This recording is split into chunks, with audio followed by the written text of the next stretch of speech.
Hello, literature lovers. Welcome to Literate Club. Hope you all are doing great. And today we are going to discuss The Last Ride Together by Robert Browning. The Last Ride Together is published in Dramatic Romances and Lyrics, which is published in 1855. And the genre of this poetry is dramatic monologue. सो इसके अगर form की बात करें तो वो एक heroic couplet में लिखा है इन्होंने। तो इसका राइमिंग स्कीम तो जान ही रहे हो। आयम्बिक पेंटामीटर में होता है heroic couplet. Stanzas there are 10 stanzas each of 11 lines. Okay, 11 line की हैं सभी। अब देखो इसमें ये होगा कि 11 लाइन की है तो पहले लाइन की स्टेंजा सपोज कि ई पे खत्म हो रहा तो दूसरा लाइन ई से ही स्टार्ट होगा। सो वो एक इंजैबमेंट भी क्रिएट करता है, मतलब continuation of emotion, thought, idea. Tone कैसा है इसका? टोन काफी फिलोसॉफिकल है, एक्सेप्टिंग है एंड इमोशनल है। Okay. And narrative voice first person में है, मेल स्पीकर है। बिलोवेड का उसके ऊपर रिस्पॉन्स क्या रहता है? तो वो साइलेंट रहती है और उसका कोई भी स्पीच में इंटरप्शन या कोई स्पीच नहीं रहता है उसका पूरे पोइट्री में। सेटिंग इसकी काफी एम्बिगुअस है, हमें पता नहीं चलता है कि ये इसकी सेटिंग है कहाँ बेसिकली। सो बैकग्राउंड की हम बात करें तो the poem reflects Browning's philosophy of optimistic humanism. Optimistic humanism की बात कर रहे हैं इसमें कि failure in the world term does not mean the end of personal worth. ठीक है, ऑप्टिमिस्टिक ह्यूमनिज्म में क्या होता है कि हम हर एक चीज में एक पॉजिटिव एंगल देखते हैं। हाँ, तो यहाँ पे भी उसको लव में एक फेलियर मिला हुआ है, तो उसका ये मतलब नहीं कि दैट इज द एंड। हाँ, वही एंड है। Uh, at the time, Victorian society placed immense pressure on achievement, moral duty, and emotional restraint. So ये चीजें विक्टोरियन सोसाइटी में चल रही हैं और जब ऐसी कुछ चीजें हो रही होती हैं तो फेलियर के चांसेस ज्यादा रहते हैं। उस केस में भी हम कैसे अपने आप को कंटेंट और सेटिस्फाइड रखते हैं और चीजों को एक्सेप्ट करते हैं, ऐसा ही कोई फिलोसफी वो इस पोएट्री में देखने को मिलेगी आपको। Browning challenges this by presenting a speaker who, despite rejection, sees value even triumph in emotional sincerity and experience। तो वो इतने चैलेंजेस के बाद भी सपोज ऐसे कह लो कि वो रिजेक्शन मिलता है उसको, जो स्पीकर है, बट उसके बाद भी वो उसको लगता है कि वो कहीं ना कहीं उसकी जीत हुई है प्यार में या लव में। Okay. So this was the background theme की अगर हम बात करें इसमें, तो अनफुलफिल्ड लव एंड एक्सेप्टेंस है सबसे पहली चीज। कि स्पीकर का जो लव है वो फुलफिल नहीं होता है, उसको रिजेक्शन मिलता है। लेकिन उस रिजेक्शन को वो सॉरो या एंगर से न प्रेजेंट करके उसको सिंपली वो एक्सेप्ट करता है। तो the speaker is rejected but does not express any anger or anger. He accepts the outcome and instead choosing to find meaning and joy in the final ride. So जब उसको rejection मिलता है तो वो एक लास्ट राइड के लिए कहता है अपने बिलेवेड को और वो मान भी जाती है। तो उसको ये जो आउटकम उसको मिलता है वही उसके लिए कह लो कि एक मीनिंग और एक जॉय क्रिएट करता है, तो वो काफी ऑप्टिमिस्टिक है इस चीज को लेकर। Philosophical resignation, stoic optimism. Okay, speaker accept life partial failures. ठीक है, तो लाइफ में फेलियर्स आते रहते हैं, वो इस चीज को एक्सेप्ट कर रहा है। स्टोइक ऑप्टिमिज्म के बाद क्या क्या है कि फेलियर के बाद भी अपने आप को एक पॉजिटिव फिलोसफी के साथ अटैच करके रखना, कुछ ऐसा ही। He believes that no human effort is perfectly rewarded. ठीक है, उसका कहना है कि कोई भी ह्यूमन एफर्ट कैसा भी हो, चाहे वो पॉलिटिकल हो, लव में हो, मिलिट्री में हो, हाँ, या किसी भी चीज में हो सकता है, उसमें फेलियर होता है और उस चीज को हमें एक्सेप्ट करना चाहिए, क्योंकि हर एक चीज परफेक्टली रिवॉर्ड नहीं देकर जाता है। Hence his failure in love is a part of broader human condition. तो उसका जो लव में फेलियर है वो एक्चुअली एक ब्रॉडर ह्यूमन कंडीशन, कि ह्यूमन हर एक तरीके से फेलियर उसके लाइफ में आते हैं, उन सभी चीज का एक कह लो कि एक ब्रॉडर एंगल दिखा रहा है। हाँ।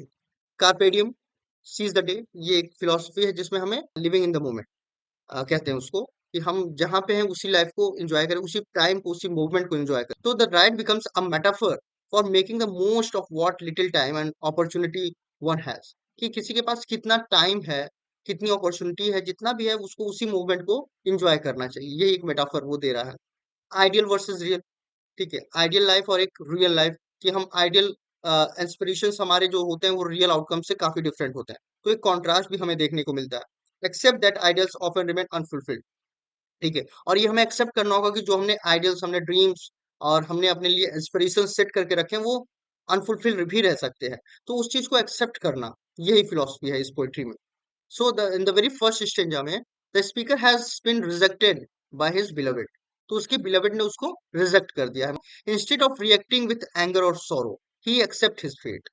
ठीक है, कि अब उस चीज पे मैक्सिमम अगर किसी को रिजेक्शन मिलता है लव में, तो या तो वो पेन सॉरो एक्सप्रेस कर रहा होता है, या तो वो एंगर दिखा रहा होता है। बट यहाँ पे उसको बेसिकली वो सिंपली उसने अपने फेट को एक्सेप्ट कर लिया कि ओके, ये होता ही आ रहा है, तो मैं कुछ अलग नहीं हूँ, मेरे साथ भी हो सकता है। हाँ, लेकिन वो क्या करता है कि वो एक रिक्वेस्ट करता है अपने बिलीवर्स से कि वन लास्ट राइड टुगेदर, क्या हम एक साथ कहीं घूमने या कुछ कोई वॉक पे जाने की बात कर रहा है। A final moment to share before they part forever, कि बिछड़ने से पहले एक फाइनल मोमेंट वो उसके साथ शेयर करना चाह रहा है। He calms composed request marks the beginning of the poem's philosophical tone. तो इसका ये जो काम कंपोज रिक्वेस्ट है, यही से पोएम की स्टार्टिंग होती है, एक फिलोसॉफिकल टोन के साथ। लाइक ऐसा ही बोलता है कि I said then dearest, since this no so, since now at length my fate I know. So this is the starting lines of the poem, कि उसे पता है कि ये चीजें होने वाली हैं, और वो अपने फेट को एक्सेप्ट भी कर रहा है कि अब हमें बिछड़ना है। सो उससे पहले वो एक राइड के लिए रिक्वेस्ट करता है, and to his surprise the beloved silently agrees to his request. और उसको सरप्राइज सा लगता है कि वो जो ये रिक्वेस्ट करता है, उसकी बिलोवेड जो है उसको साइलेंटली एग्री भी कर ले रही है। हाँ, her silence is ambiguous, but the speaker interprets it positively. तो उसका जो ये साइलेंस है वो काफी ऑम्बिगुअस है, पता नहीं कि उसका उसके अंदर क्या चल रहा है। बट स्पीकर जो है उसको इंटरप्रेट कैसे करता है, एज अ पॉजिटिव साइन, कि अच्छा उसने एक्सेप्ट कर लिया, हम साथ में चलेंगे। This act transforms rejection into a brief shared experience of emotional unity. और ये उसका जो ये जो उसका एक्सेप्टेंस था, उसने रिजेक्शन को किसमें ट्रांसफॉर्म कर दिया, a shared experience of emotional unity में वो ट्रांसफॉर्म कर देता है उसके इस एक्ट ने, उसने जो एक्सेप्ट किया। The speaker now feels a rear kind of Triumph even in failure. अब ये है स्पीकर के लिए एक तरीके का ट्रायम्फ रहता है कि चलो लास्ट में कहीं उसने एक्सेप्ट तो किया कुछ, और ये उसके फेलियर से बड़ा उसको लग रहा है। Now, in the third stanza, the speaker reflects how often lovers fails to win love they see. ठीक है, तो how often lovers fail to win the love they see. So speaker इस बात को भी एक्सेप्ट करता है या बताता है कि हर एक लवर कहीं ना कहीं फेलियर से गुजरता है। हाँ, और जो लव वो चाहते हैं लाइफ में, वो उनको शायद नहीं मिल पाता है। So he sees his situation as no worse than others. और वो अपने सिचुएशन को दूसरों जैसा ही देखता है, और उनसे शायद बेटर भी हो सकता है। हम्म So many people strive and fail. So he is content to at last have this moment. So बहुत से लवर्स जो हैं वो बहुत ज्यादा कोशिश करते हैं और वो फेल हो जाते हैं। लेकिन ये इस बात से खुश है कि उसने एटलीस्ट उसने एक बार ट्राई किया, उससे पूछा चलने के लिए, और वो लास्ट राइड के लिए तैयार हो गई। तो दिस इज द मूवमेंट, और वो इसी में अपने आप को सक्सेसफुल और उनसे बेटर मान रहा है। The fourth stranger, he compares himself to statesmen and warriors who also face defeat। ठीक है, अब यहाँ पे वो स्टेटमेंट्स और वॉरियर्स की बात कर रहा है कि वो भी अपनी लाइफ में कहीं ना कहीं वो इतना एफर्ट लगाते हैं, सब कुछ करते हैं, लेकिन उन्हें भी डिफीट मिलता है।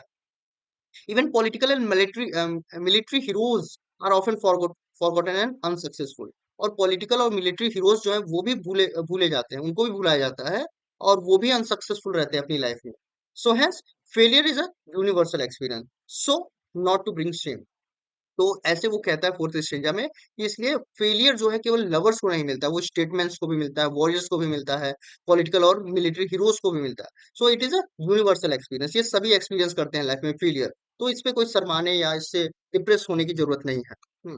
Now in the fifth stanza, the speaker imagines what might have been if he had said और डन थिंग्स डिफरेंटली। अब थोड़ा सा वो यहाँ पे चीजों को इमेजिन करता है कि अगर काश मैंने ऐसा कुछ किया होता तो आज ये दिन ना देखना पड़ता, या ऐसा कुछ नहीं होता।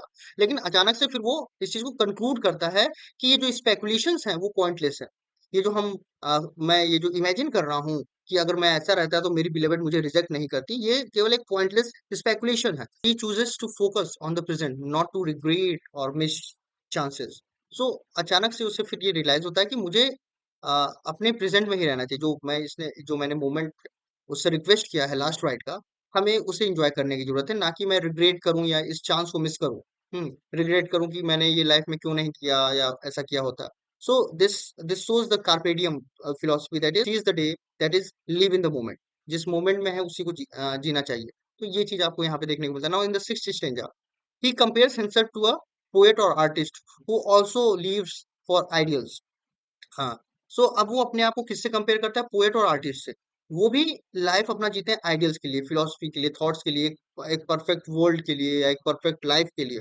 But they strive for the perfection but rarely satisfied. तो वो एक परफेक्शन की तलाश में रहता है ना, कि आर्टिस्ट एक परफेक्ट एक्टिंग करना चाहता है, पोएट एक परफेक्ट पोएट्री देना चाहता है, बट आर रेयरली सेटिस्फाइड। और वो शायद कोई अपनी आर्ट से, कोई अपनी पोएट्री से सेटिस्फाइड नहीं होता, कोई पोएट या artist. So the speaker sees his last ride with the beloved as a more meaningful than their efforts. तो ये कहता है कि ये जो लास्ट राइड है बिलोवेड के साथ, ये ज्यादा मीनिंगफुल है देन देयर एफर्ट्स। पोएट या आर्टिस्ट के जो एफर्ट्स हैं या मेरा जो एफर्ट रहता है, उससे बेटर है कि मैं इसके साथ मैं अपने बिलोवेड के साथ जो लास्ट राइड कर रहा हूँ, उस चीज को मैं एंजॉय करूँ।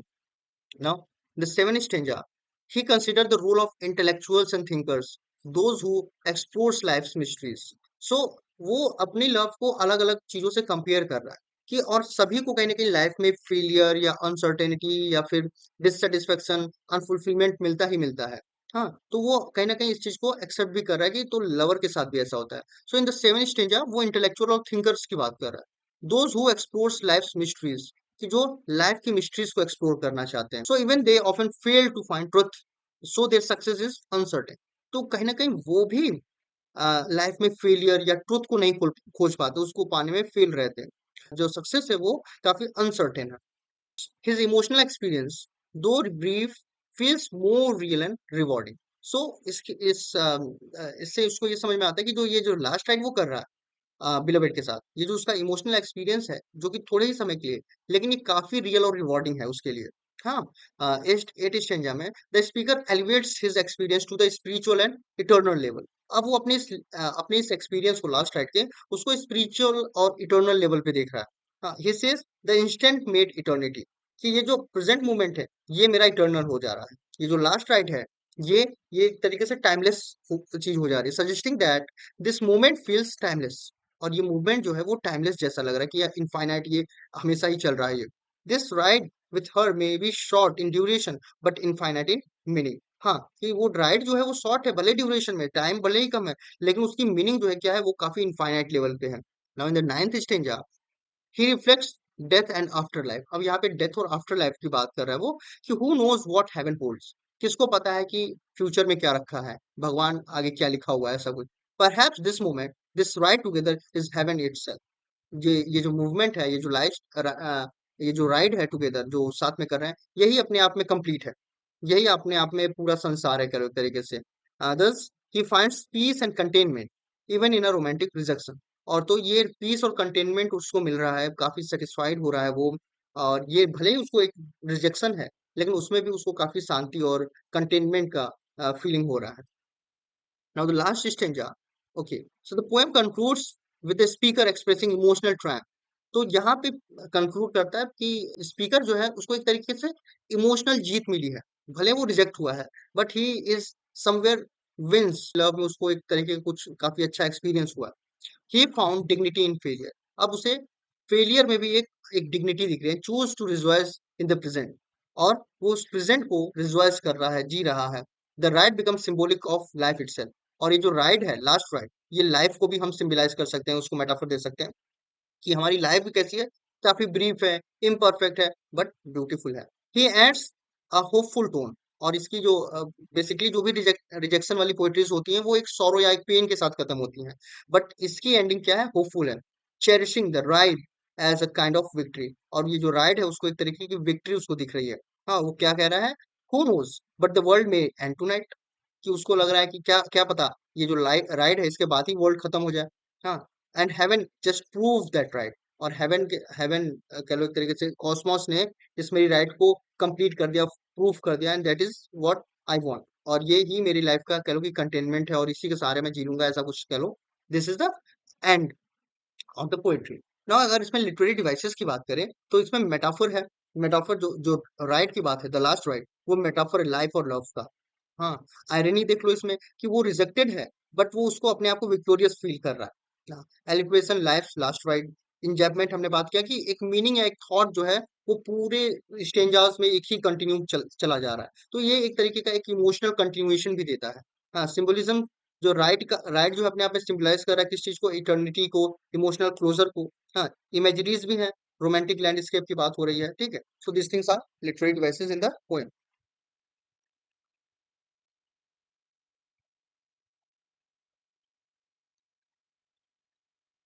ना कुछ इंपॉर्टेंट लाइंस देख लेते हैं इसमें। सो I said then, dear since this so, since now at the length my feet I know. So ये पहली लाइन है, स्टार्टिंग लाइन है कि वो एक्सेप्ट कर रहा है इस चीज को, और वो अपने फेट को एक्सेप्ट कर रहा है। Who knows but the world may end tonight. ये लास्ट लाइन है कि किसको पता है कि आज के बाद दुनिया रहेगी नहीं रहेगी। सो वो इसको काफी पॉजिटिव वे में ले रहा है कि चलो ठीक है जो भी हुआ, लेकिन मैंने ये राइट जो है तुम्हारे साथ की। The instant made the eternity, कि एक मूवमेंट जो होता है, आप पूरे लाइफ, मान लो कि आपकी लाइफ स्पेन इतनी है और इतना आपका लाइफ जो है कि वो वेस्ट हुआ, लेकिन जो लास्ट का एक मोमेंट है, अगर वो सक्सेस रहा, वो आप जो चाह रहे थे वो मिल गया, तो उस वो इटर्निटी हो जाती है, वो लाइफ टाइम के लिए हो जाता है, वो हमेशा के लिए हो जाता है। तो instant made the eternity and heaven just prove that right. और हेवन ने, कॉस्मोस ने उस एक राइट से इस चीज को प्रूव कर दिया कि एक ब्रीफ मोमेंट भी अपने आप में इटर्निटी हो जाती है, हम उसको पूरे लाइफ चेरिश कर सकते हैं। Had I said that, had I done this, so I might gain, so I might miss। ठीक है, जो मैंने ये कहा है, जो मैंने ये किया है, तो इसमें मैं कुछ गेन भी कर सकता हूँ या कुछ मैं खो सकता हूँ, ऐसा कुछ, लेकिन मैंने बहुत कुछ पा लिया है इस लास्ट राइड में। So these are the important lines from the poem. Now we will continue with MCQs. So the very first question is, what is the central theme of the last ride together? ठीक है, तो central theme क्या है the last ride together का? क्या वो एक political ambition की बात कर रहा है, या रिलीजियस साल्वेशन की बात कर रहा है, या सुपर नेचुरल रिवेंज की बात कर रहा है? नहीं, वो रिजेक्शन और अनफुलफिल्ड लव है, उस थीम की बात कर रहा है, और उसके बाद ये कंटेनमेंट फील करने की बात हो रही है। Who is the speaker of the poem? So whether it is a king और priest or a soldier, no, it is a rejected lover who wants a last ride with his beloved. What does the speaker ask after his love is rejected? Okay, so जब उसका love reject हो जा रहा है, तो वो क्या एक फाइनल किस मांग रहा है, हर फॉरगिवनेस या her death, simply a last ride with the beloved. How does the beloved respond to the speaker's final request? So she is angry and refuses, ऐसा नहीं है, शी एग्रीज टू राइट, और she remains silent, और she walks away. ये देखो, ये दोनों में थोड़ा सा आपको डाउट हो सकता है। सो वो सिंपली वो एग्री करती है ना, मतलब वो एग्री कर रही है, बट वो हमें सुनाई तो नहीं दे रहा है, या वो उस पर कुछ कमेंट नहीं कर रही, बट वो सिंपली वो एग्री कर ले रही है। The poem is an example of which poetic form?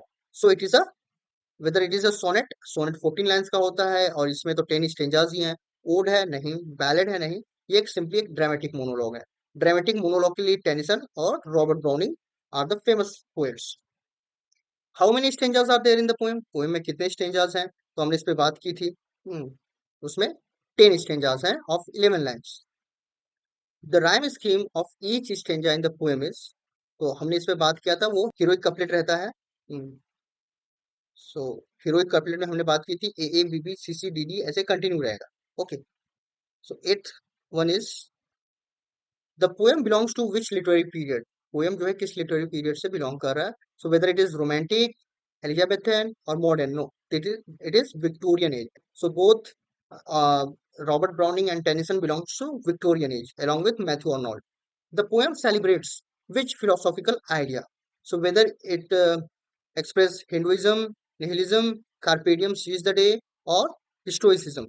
So ये सिंपली कार्पेडियम की बात हो रही है ना, सीज द डे, कि हम जिस देखो, स्टोइसिज्म बेसिकली क्या है कि विरक्ति की बात हो रही है, कि हम हर एक चीज से विरक्त हो जाते हैं। नहीं, उसमें उसमें भी ऑप्टिमिज्म की बात वो कर रहा है ना, तो स्टोइसिज्म नहीं होगा, कार्पेडियम ही होगा, कि सीज द डे और लिव द मोमेंट, जिस मोमेंट में हो उसी को जीने की बात।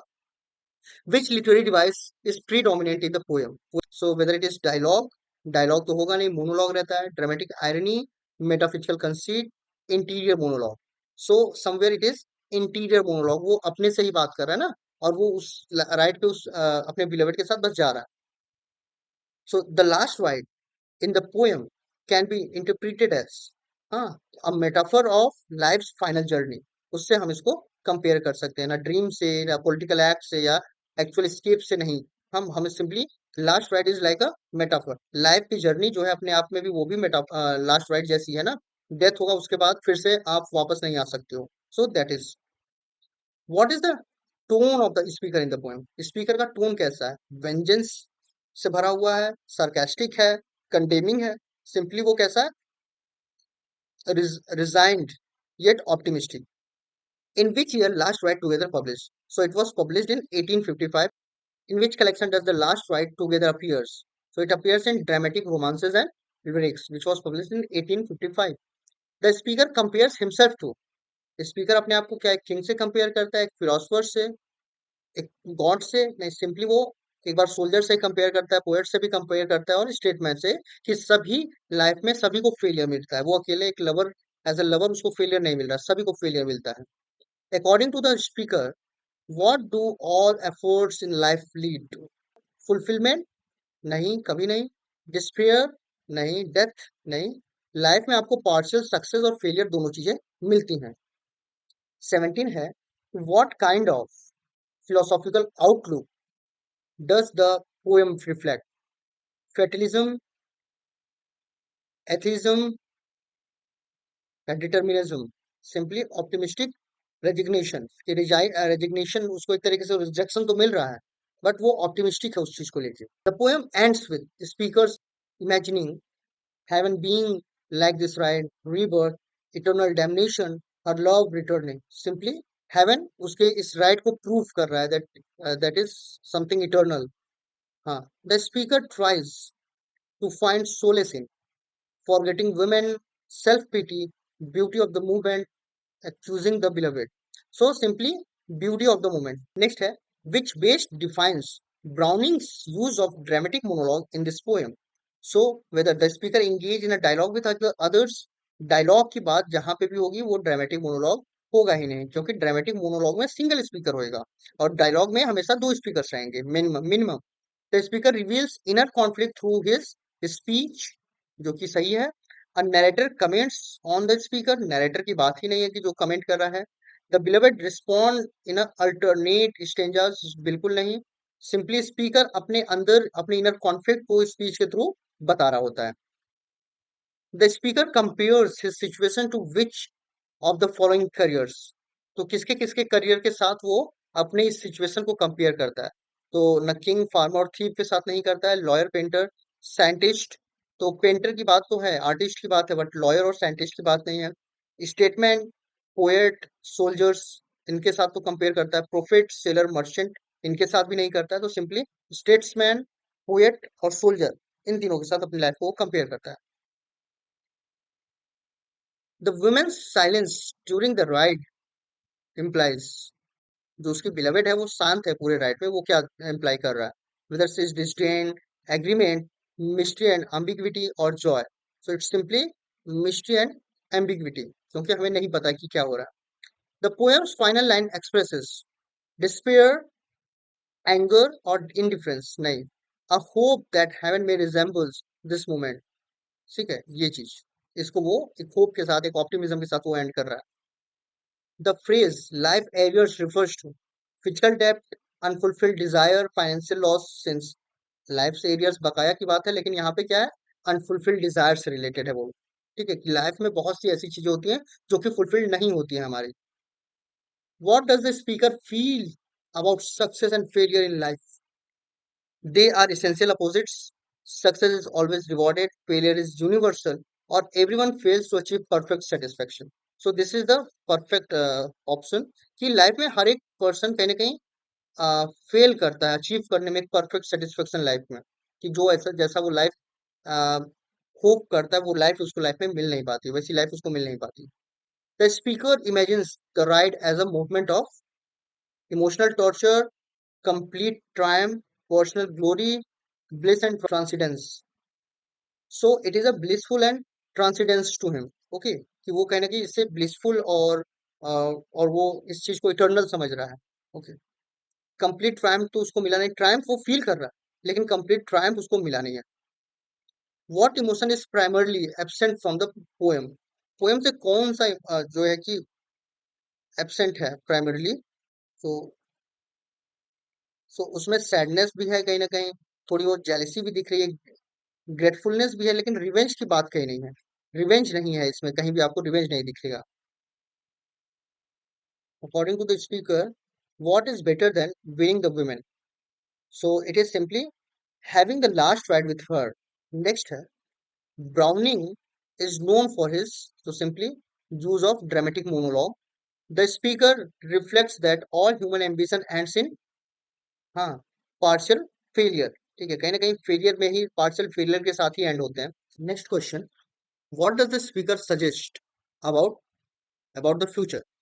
सो it doesn't matter as long as this moment exist. ठीक है, अब वो फ्यूचर के बारे में सोच नहीं रहा है, वो अनसर्टेनिटी या रिग्रेट या रिवेंज इन सब की कोई बात नहीं कर रहा है, वो इस मोमेंट को बस जीना चाह रहा है। Okay, this is which of the following best represents the genre of the poem? तो ये सिंपली ड्रामेटिक मोनोलॉग है, हम इसको बार बार बोलते आ रहे हैं हम लोग।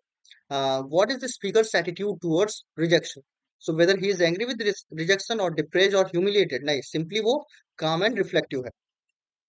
the instant made eternity means कि इंस्टेंट से ही इटर्निटी, मतलब जो मूवमेंट है वही, मतलब यादें बनती हैं, वही हमेशा के लिए हमारे साथ रह जाती हैं। तो बेसिकली ये क्या है, द मोमेंट फील्स इटर्नल, ठीक है, वही चीजें वो इटर्नल बन जाती हैं। The speaker accepts the fate with regret, जो उसका फेट है वो क्या, उसको गुस्से से, गिल्ट के साथ या शेम के साथ एक्सेप्ट करता है, नहीं, वो डिग्निटी के साथ उस चीज को एक्सेप्ट करता है। Which of the following is recurring theme in Browning's poetry? Browning के पोएट्री में एक थीम जो है कि हमें बार बार उनके पोएट्रीज में देखने को मिलता है, उन सभी में इनका फिलोसॉफिकल एक्सप्लोरेशन ऑफ कैरेक्टर। ठीक है, कि वो फिलोसॉफिकल एक्सप्लोरेशन, कैरेक्टर के माइंड में क्या चल रहा है उस चीज को वो कहीं ना कहीं एक्सप्लोर करते हैं। The poem ends on a note of spiritual hope. The poem's message aligns most with which philosophy? So it aligns with stoic optimism. अगर stoicism रहेगा तो नहीं होगा, stoic optimism के साथ, मतलब कहीं ना कहीं एक ऑप्टिमिस्टिक अप्रोच के साथ वो चीजों को एक्सेप्ट कर रहा है। The speakers beloved can be described as vocal and emotional, नहीं है, distant and silent, sympathetic और deceptive.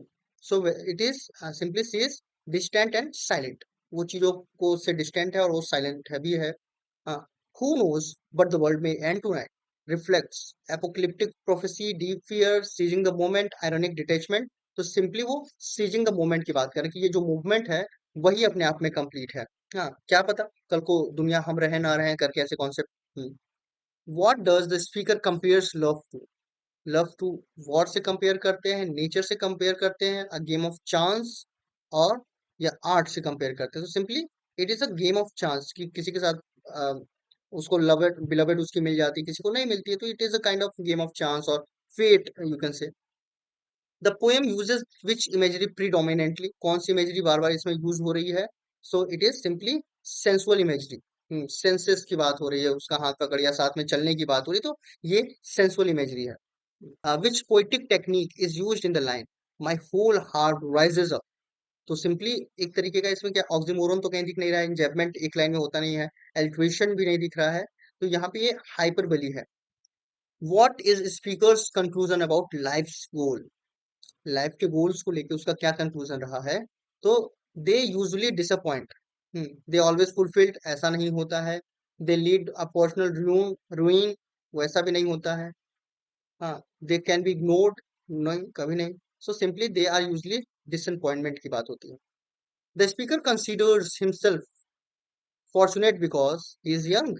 हाँ, he was loved once, he forget everything, he has been granted one final moment with her.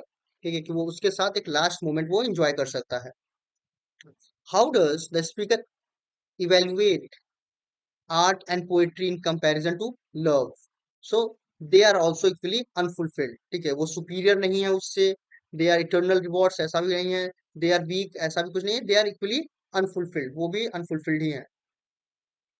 what kind of journey is described in the poem? poem में कैसी journey को describe किया है?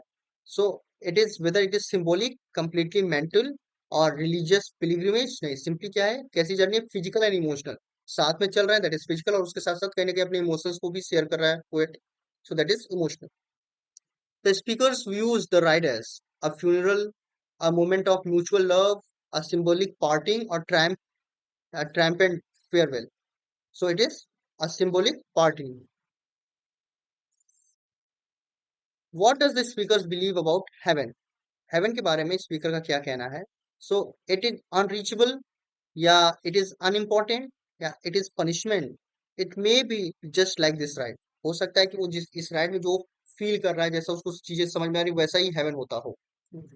The last ride together can be best described as a poem of res- resentment and sarcasm, celebration and victory, noble failure and containment, or mourning and despair. So simply noble failure and containment. So thanks for watching. मिलते हैं next video में.